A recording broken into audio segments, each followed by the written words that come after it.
it's Mindy Banks, the Flip Flop Chef. Welcome to my kitchen. Tonight I'm going to share a delicious recipe with you guys. It's called Tuscan chicken spaghetti, and I shared just the actual recipe with my VIP group a couple weeks ago, and they went crazy, and so I needed to share it with all of you, and I'm going to show you how to make it. Really quick and really easy. Before we get started though, please make sure that you comment. Let me know if you're watching this live or if you're watching this as a replay. And also let me know where you're watching from, okay? So we're gonna go ahead and get started. I've got a brand new product from Pampered Chef. This is our brand new multi-pot. This is what we're gonna make the Tuscan chicken spaghetti in tonight, and you are all going to want one of these for your kitchen. I love this because you can make really quick, really easy, one-pot meals after a long day at the office or school or wherever it is that you have been all day. This is going to solve so many problems. And those of you watching who have really big families, you're gonna wanna have one of these. So let's go ahead and get started. Remember, just comment and let me know if you're watching live or if you're watching the replay and where you're watching from. And be sure to share this with your friends because you know they wanna learn this recipe too. So this is the multi-pot. It comes with this lid, and let me show you what something cool is about this lid. You can hook it right on the side of the pot. I'll tell you about this cool thing here in a second. But check this out. It hooks right on the side of the pot, so you don't have to take that lid that may have condensation on the top and try to find a place in your kitchen to lay it down without making a mess or without it sliding off of the countertop. So you're gonna love being able to cook and then stir without having to find a place to put your lid. So this is the multi-pot and the lid. Check this out, this sucker is so big.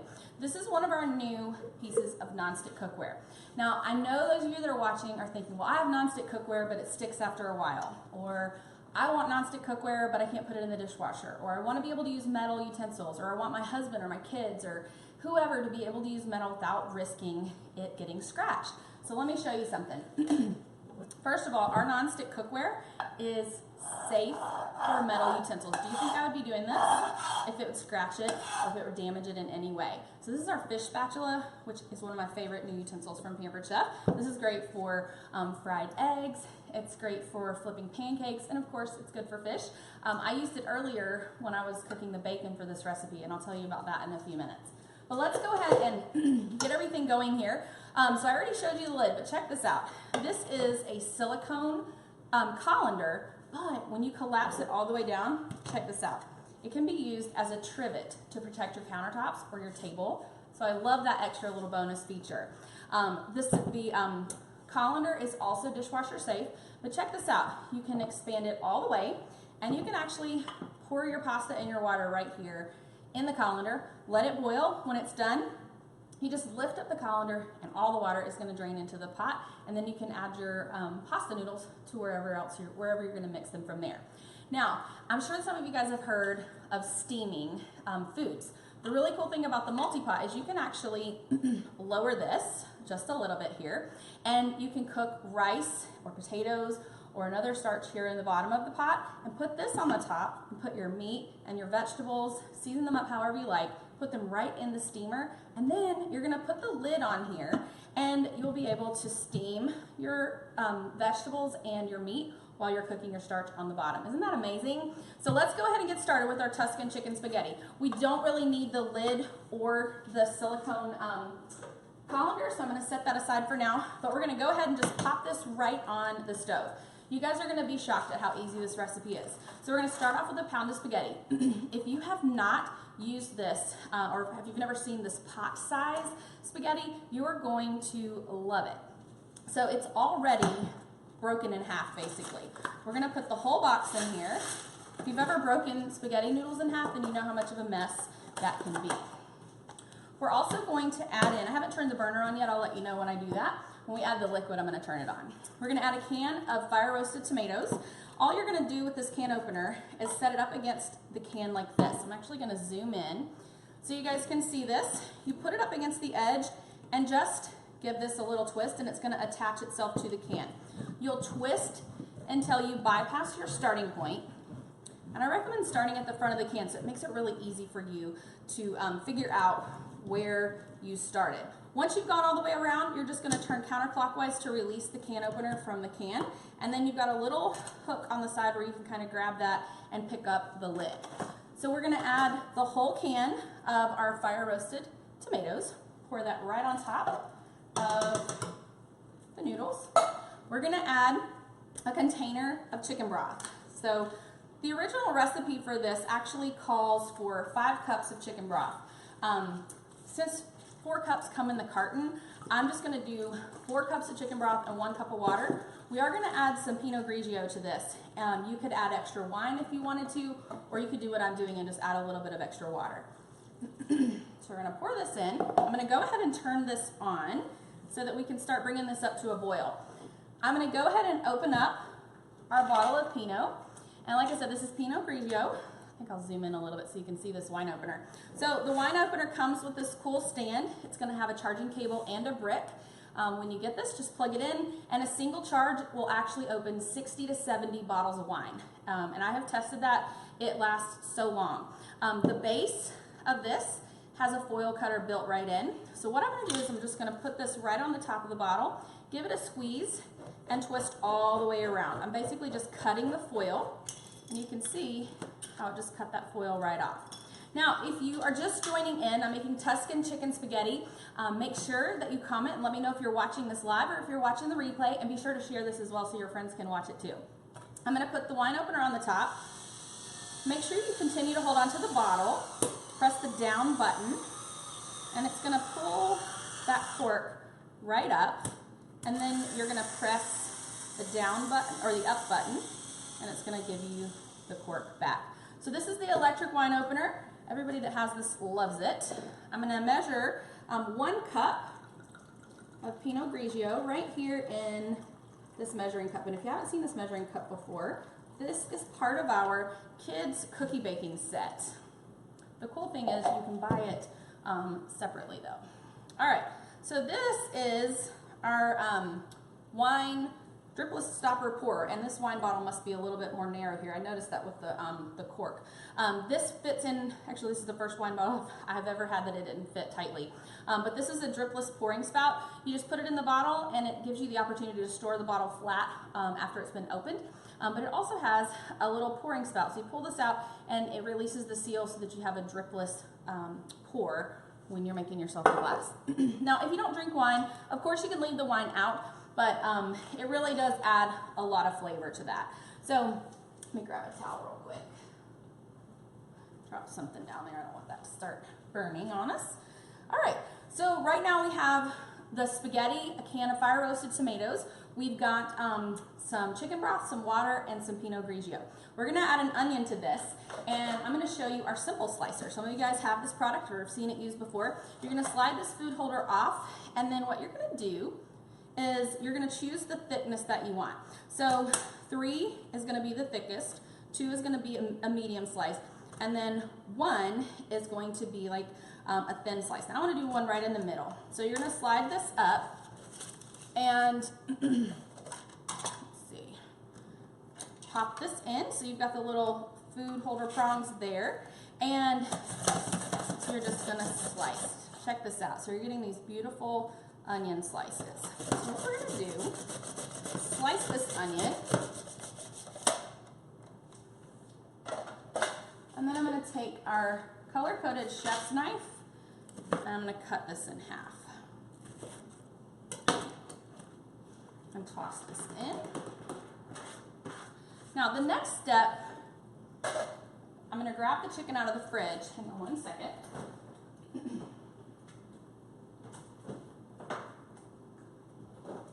All right. So I prepped some of this, but I need to prep another chicken breast, and I want to show you guys how to do this. So I'm gonna take out this chicken breast. What you'll see is I've gone ahead and made these thin slices. I'm just gonna pour that right in, set this aside. And after I do this, I'll run and wash my hands really quick. Take your chicken breast, so these are nice thick ones, put it right inside the closing cut, and you'll see you've got a spring-loaded plate here. What you're gonna do is take the closing cut and take this chef's knife. You're gonna press down, and then you're gonna just saw the chicken breast in half. Check that out. And then we'll be able to thinly slice this. So you can You can slice it long ways or you can slice it short. And then we'll add these in. Remember, if you haven't already commented to let me know that you're watching, please go ahead and comment. Let me know that you're watching live or if you're watching the replay, and also where you're watching from. I'm gonna run and wash my hands really quick. I'll be right back.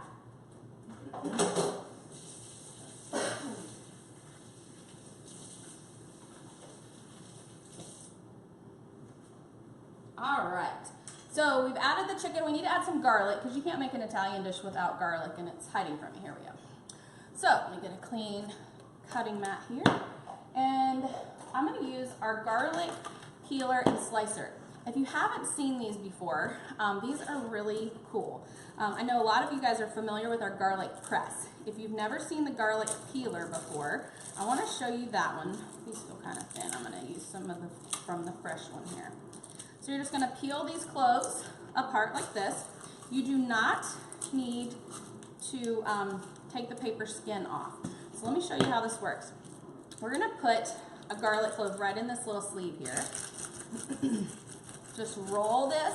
Hopefully you guys can hear. It's just kind of rubbing that skin, and this was 2 cloves together. I'm gonna slice off one side. That doesn't look so great. And we're gonna do this a couple more times. So you put it in, just roll, and it separates the paper from the clove. So our pot is already coming to a boil.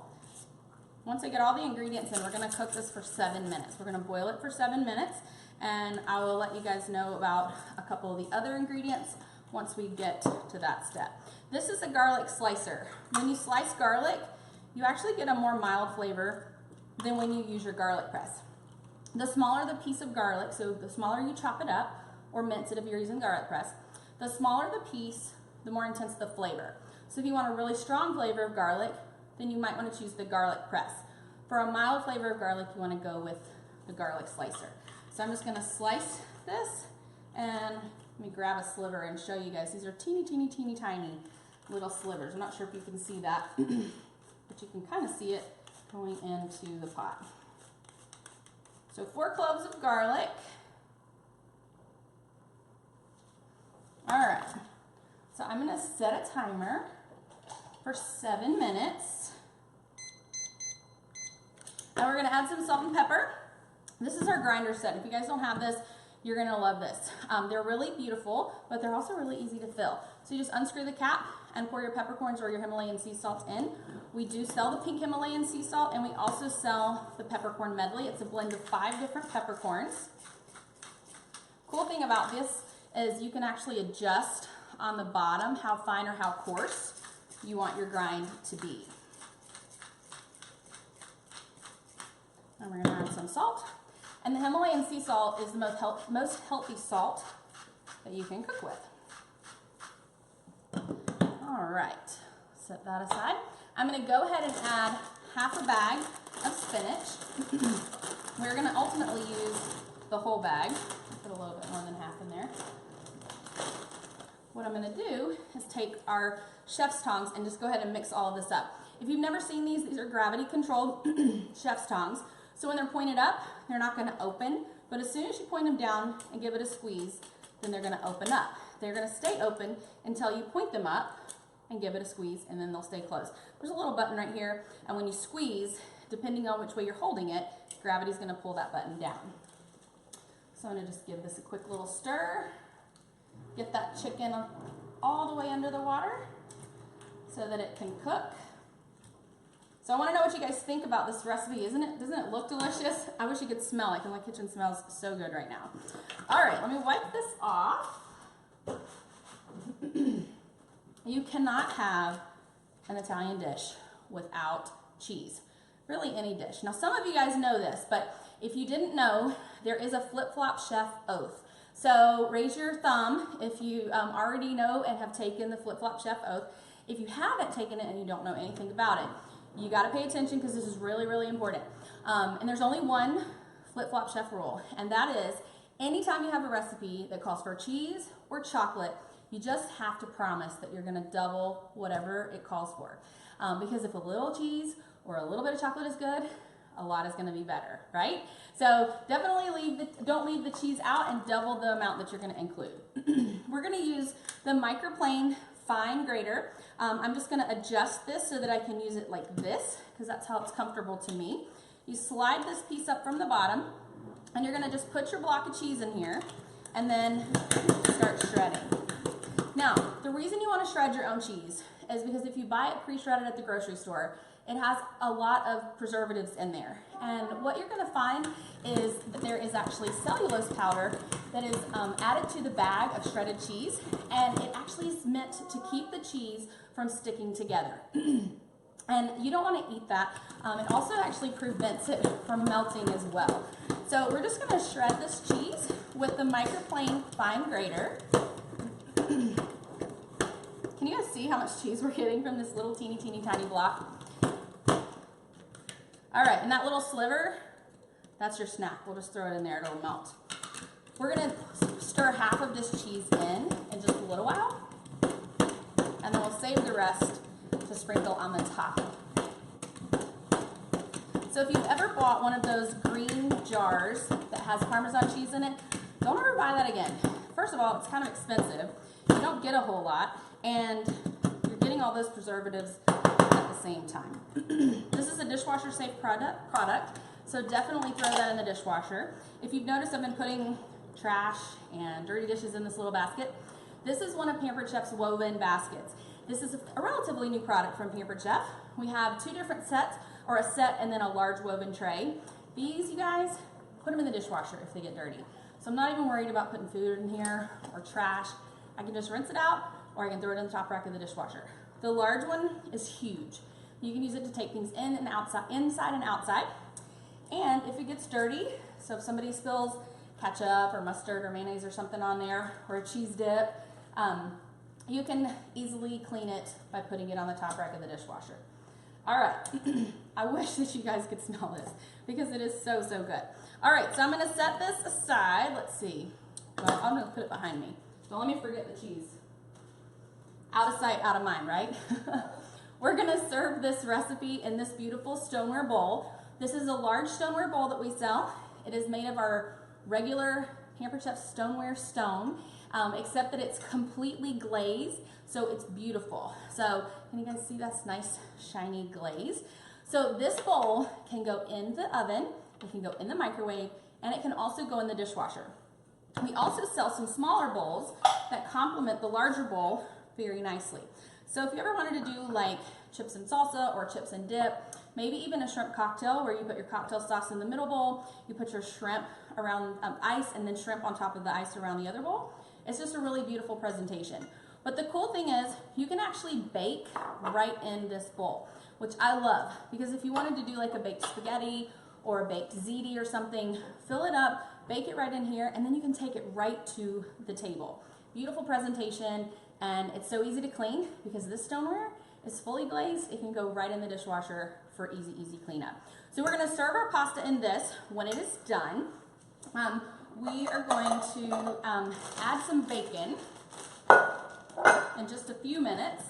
And I wanna show you guys this pan. Some of you guys have seen me talk about this already, whether it was at a Pampered Chef party, or maybe you watched one of my other videos.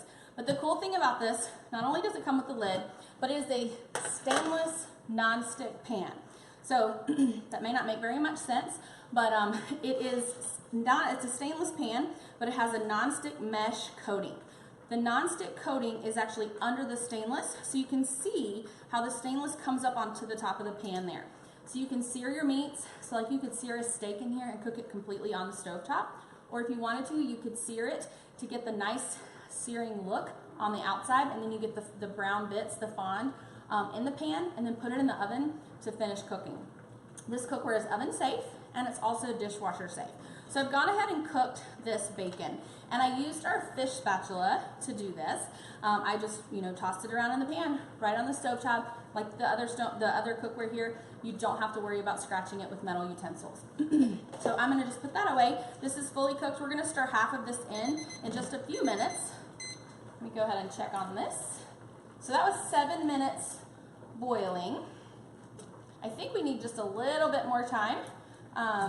It's almost there. and all that spinach has wilted down into the liquid. So we'll let this sit for just a few more minutes, and then we're gonna add in, we're gonna turn the heat down, and then we're gonna add in some heavy cream, some of the Parmesan cheese, and then we're gonna let it just cook on simmer for just a couple of minutes. And then we're gonna stir in the rest of the, the other half of the spinach. We're gonna stir in half of the basil, which we haven't chopped up yet, and half of this bacon. So you definitely don't wanna miss out on that. So if you're joining us now, we are making Tuscan chicken spaghetti, and it is smelling so good in here. And if you like Italian food, you're gonna love this dish. The recipe is in my recipe group, and to access that recipe group, all you have to do is go to theflipflopchef.com, or if you're looking right on Facebook, just search for The Flip Flop Chef. Some people like to put all those words together like a web address, but when you're searching right on Facebook, they're all individual words. Join the group. You're going to have access to VIP specials. You're also going to have access to thousands of recipes that I have shared there. Some of them are my own. Some of them I've gotten from friends. Some are from Facebook. You just never know where I'm going to find a recipe these days. I'm going to go ahead and turn this down a little bit. Set that aside. It's getting a little bit warm. And we're going to go ahead and chop up this basil. We're going to use the herb mill for this. If you haven't seen the herb mill yet, the really cool thing about this is it comes all the way apart. It does have a little storage cover on the bottom, so after you chop your herbs, you can actually store them right in the refrigerator and take them out as you need to. So we're not going to use that right this second. This is a ceramic ball, comes with your herb mill.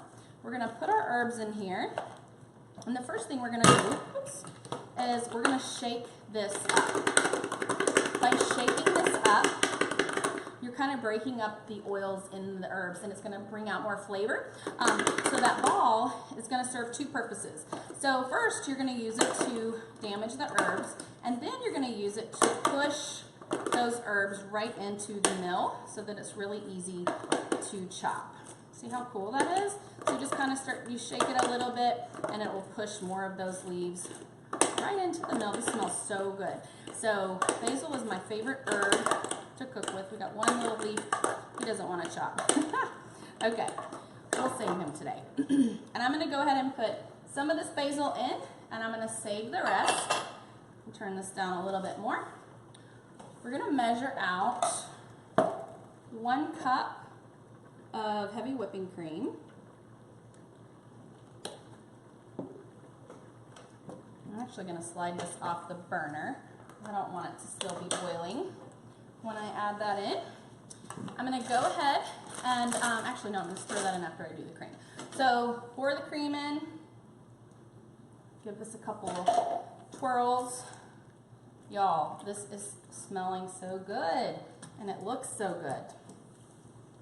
All right, so I've got this pan of bacon.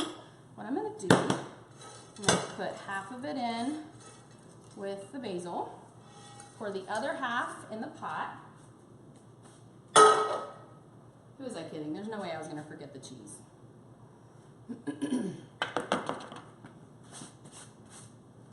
All right, so we're going to mix the heavy cream, the bacon, Parmesan cheese, get all this in there. And as it sits for a few minutes, it will thicken up a little bit more. And the leftovers from this recipe, so good. Just like leftovers from an Italian restaurant, you know they're better the day after. They've had time to sit in the fridge, and then when you reheat them, they taste even better. I'll tell you what I do. Whenever I have leftovers from an Italian restaurant, I actually reheat them in that stainless nonstick skillet that I cook the bacon in, because it's just, it just gets all of the butter from the pasta, all those oils come out, and it just tastes so good. So try that the next time. It just takes a couple minutes on the stovetop. So we're gonna mix this together, and let's see if I can get you a close-up view of what we're working with here. So check this out, Tuscan chicken spaghetti. So once this has thickened up a little bit, what I'm gonna do is pour it in this large stoneware mixing bowl, or serving bowl rather, and then I will top it with our reserved cheese, bacon, and basil, and then it's gonna be ready to eat. So, as always, thanks for joining me in my kitchen. This recipe, Tuscan chicken spaghetti, is found at theflipflopchef.com. Make sure you join the VIP recipe group that I have there. And if you have any questions, let me know, and I'll see you next time.